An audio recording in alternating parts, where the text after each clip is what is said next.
In 2025, Toyota is keeping their sporty spirit alive, but not without some changes. Here we have the 2025 Toyota Corolla GR Circuit Edition, and this does have some changes. First of it being, it does also have an 8-speed automatic transmission, but there are some others that we definitely want to dive into. It's the 2025 Toyota Corolla, the king of the streets.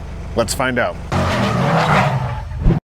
Starting off in the front of the GR Corolla, we do have some changes versus the 2024 year.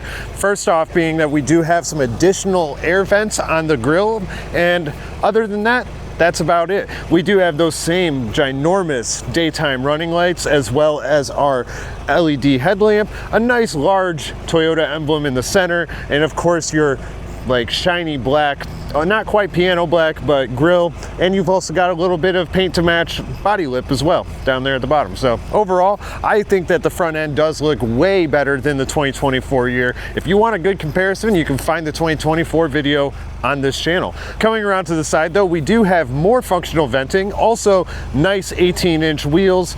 Overall, they're the same wheels they were before, but they look good on this, especially with the red and black.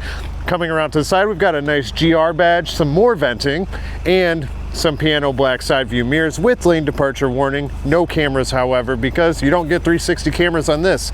Another thing that you do get in the Circuit Edition is that carbon fiber roof, so you'll see that on there. Take off some pounds. And then we've got a nice skirting coming all the way down. A little bit different than last year's, also missing those decal stickers, which I think it looks a lot better like this than did with that. So you'll have to let me know in the comments what you think. Coming around to the back though, one thing that really bugs me is we've got this rear window wiper and we do have a spoiler. Why aren't they tucking it up there? Never gonna know. But we have a very shapely rear end. This car overall is extremely shapy, very aggressive, has a fantastic stance, but in the back it's very bubbly and interesting. But nonetheless, we do have our Toyota emblem in the center with our latch down here at the bottom. It is not powered. And then coming along to the side, we do have those very shapely rear tail lights. So overall, I think they do look pretty good though. They've got a bit of a personality to them. And towards the bottom of the rear end, we do have some nice air diffusion and your 3 exhaust tips. One for each cylinder in this car because it is only 3 cylinders. But let's check out the interior of this 2025 GR Corolla and see how it holds up to last year. Overall, opening it up, you will notice just a lot of black, a lot of soft touch materials, no leather, anything like that. Not a very premium build, but it's a sturdy build nonetheless. So all soft touch up here, and you've got a very old plastic door handle, not writing home about that. Very standard controls on our door, so you've got your side view mirror controls, your window lock, lock and unlock, and then your one-touch operation for all of your windows. Below there, we've got a little bit of a storage area, and then no door sill or anything like that on the GR Corolla, which is surprising considering this is the Circuit, but you do instead get fake leather seats. So you got these nice sporty bucket seats that are GR branded with the red stitching going throughout. And then on the center here where you've got some of that suede, you can kind of see the red almost hidden in there behind it. Looks really nice. And then you've got it outlined with that fake leather. And also completely manual seat, no power functions. It is a sport car, so you're gonna have to work for it a little bit. Hopping in though, it's a sports seat. It's actually pretty comfortable. It's not the worst one I've sat in. It's a little tight. Uncle Steve might complain about that, but overall it's not a bad seat. But one thing Toyota doesn't do that I like from other manufacturers is they've got a very standard sport steering wheel. This steering wheel is basically like any other car that they've got, except for with the red stitching and everything like that. Other than the GR badge, it's a normal steering wheel, so it doesn't have that sporty feel to it at all. But you do have a lot of controls on it, so you're not missing out on that. On the left-hand side, you've got all your multimedia functions, your voice assistant, picking up the call, whatever you need over there. On the right-hand side, you've got your different driver's assistance functions, your cruise control, adaptive cruise control, and you can change your music as well as on the right-hand side. So not all of your multimedia is on the left. Going on beyond the steering wheel, though, we do have a couple paddle shifters. That's also how we activate launch control. On the left-hand side, controls all of our lights, and what's surprising, since this is a US model, you can actually turn off your daytime running lights. Usually don't get that in cars in the United States. On the right hand side though, you got your front and rear wiper controls, and then we can also adjust our steering wheel how we see fit for our next rallycross. So that's important stuff. And then to the left of the steering wheel though, we've got the brightness for our digital gauge cluster, our lights, our odometer, heated steering wheel, and heated front windshield. So that's pretty great.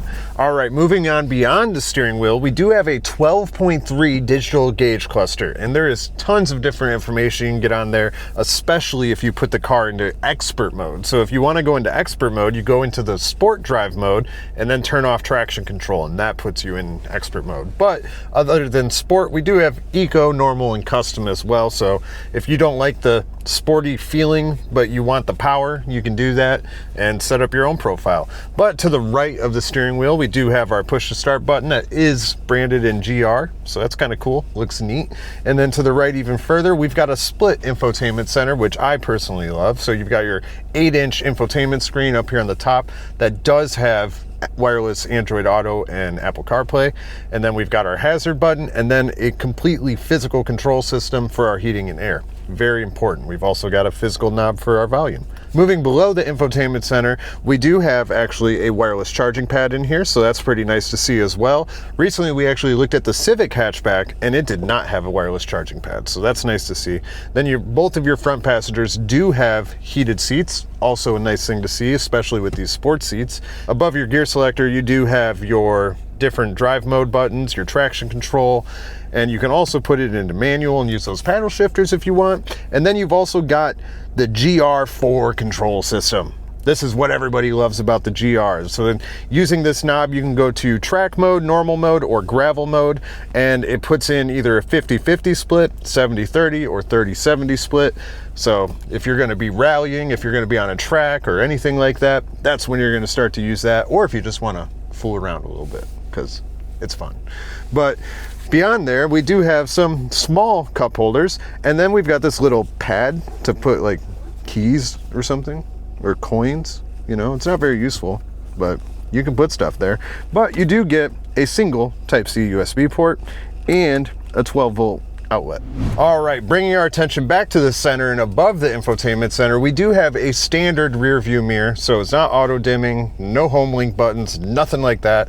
You're just gonna have to deal with it and you're gonna like it. But other than that, we've got the controls for our dome lights and for our door lights, and then our SOS button, and that is it.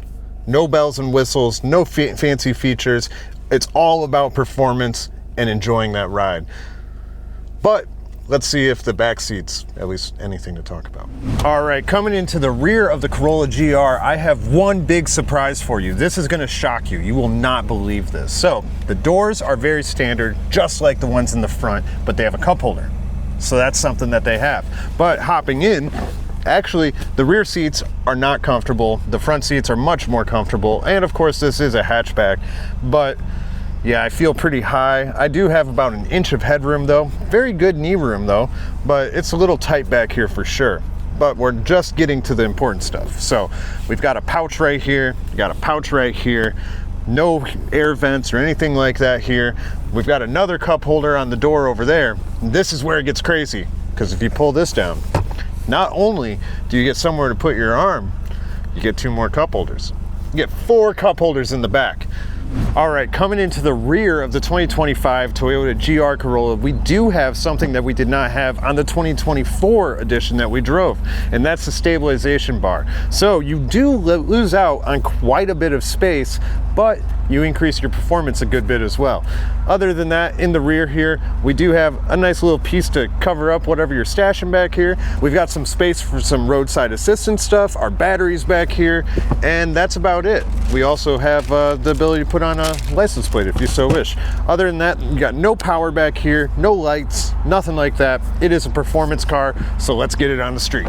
All right, now we're behind the wheel of the 2025 Toyota GR Corolla, and we're gonna do things a little bit differently this time around. Like I mentioned, this does have launch control on it, so we're gonna start off with our 0 to 60 and launch control. So we've got it in drive and sport mode with traction control off. So that puts us in expert mode. Now to go into launch control, you must depress the brake pedal all the way and then hold both of your manual shifter paddles, and then it'll come up that launch is ready. So now you can put your foot on the gas and you get a little countdown timer, basically in the form of a light, and we're off. So we've got 30 in 2.84 seconds, and 60 in 7.31 seconds. So if I'm not mistaken, that's a little bit slower than it is on paper, huh, Steve? Yeah. But other than that, now that we are on the road, it feels like a sporty ride. You feel every single bump or crack or line that you go over. There's nothing you don't feel. And if I'm not mistaken, that's also your least favorite thing about the car. Yeah. Unlike the Civic. You like the Civic? Civic is have like right in between, you know, like save gas. It's not too fast, 6 seconds to 60, but it has kind of semi-sport seat, bucket seat. This one have like, I would say track seat, like more grip, you know. But it makes sense, you know. This car's supposed to go to track. Yeah, it's supposed to. But now it go track with automatic. Hey, so that appeals to some of the younger crowd, or you know. Oh, people like you don't drive stick? I drive stick, just not often. But I can pick it back up. But we both agree on the first time to see in this car, it feels like it's meant to make for a stick shift, not automatic. Oh, absolutely, yeah. Because we both try to put our left foot on the clutch pedal. Yeah. Feels like it should be a manual, but this is also the first time in its existence that's available as an automatic. See, I don't know how Toyota come up with this idea. Maybe they did a survey, or you know, nowadays not a lot of people know how to drive automatic. Right. You know, you hear the news all the time. If you drive an automatic, actually it's a anti-trust system, right? Yeah, it's like it's less likely to get stolen. Yep. So I guess that's why they put an automatic. They offer automatic is. I would agree. I mean, I think that they made an automatic to just appeal to a wider crowd of people. You know, it's not only people that can drive a stick that want a sports car. But in fact, the automatic actually like a little bit faster. It is, yeah, because you know human error is a big downfall. And back then, you know, automatic normally is slower. Yeah. Like I think 20 years ago. And this automatic actually is 0 to 60 is 4.9 seconds supposedly. 4.9? Yeah, and the automatic is like 5.1, 5.5. They have mixed data for the manual one. Weird. Interesting. And this supposedly has more torque than last year. It's got more torque? How much more torque? Last year they have the torque is 273 foot-pound of torque. This year 293.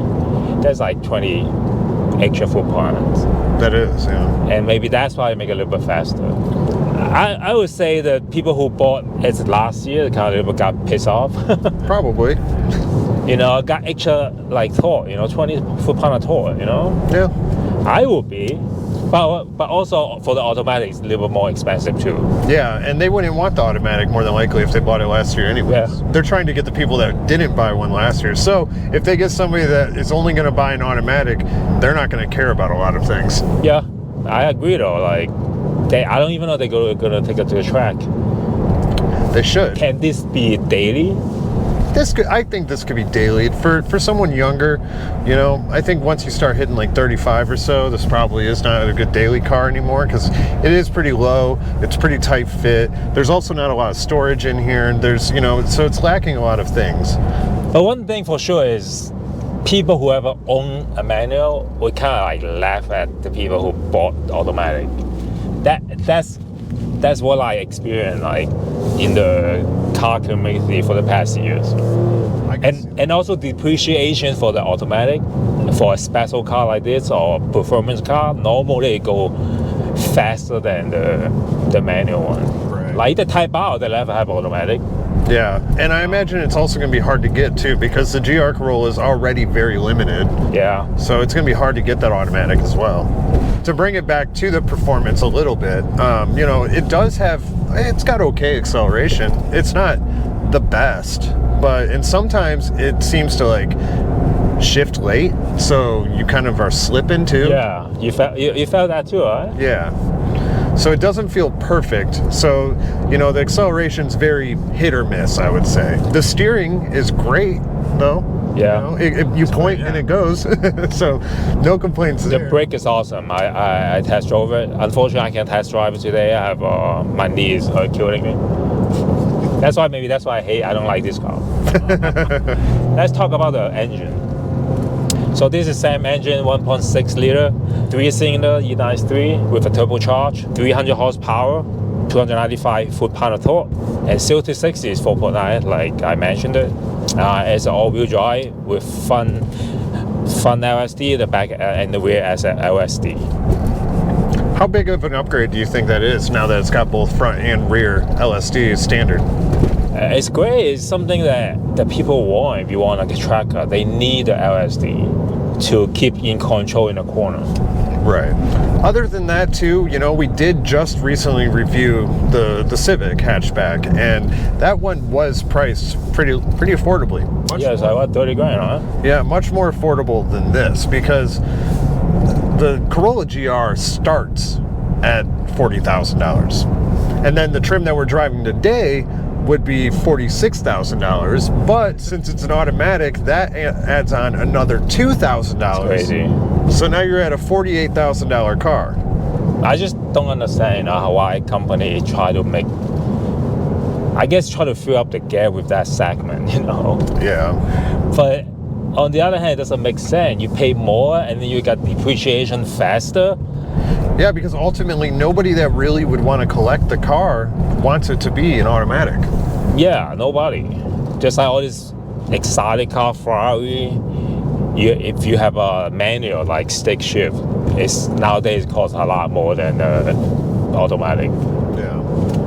So sometimes I just don't understand why company do things like this. It doesn't make any sense. It doesn't. And I mean, although this is the highest trim level available, if I were actually interested in buying one of these, I would be going for the Core, which is that $40,000 trim level, and definitely manual. But you lose out on things like the carbon roof, the heads-up display, and the power bulge for the hood. Yeah, and the car is already simple, like too simple. Like everything is just.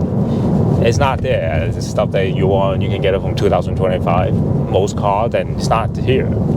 And plus, this is made in Japan. So guess what? You pay extra money for that nowadays. Oh, here comes those tariffs. Yeah. So I look at it as a automatic. When I look at it, this automatic is like a daily. But if I really want to get the daily, I get the Civic hatchback hybrid. Yeah.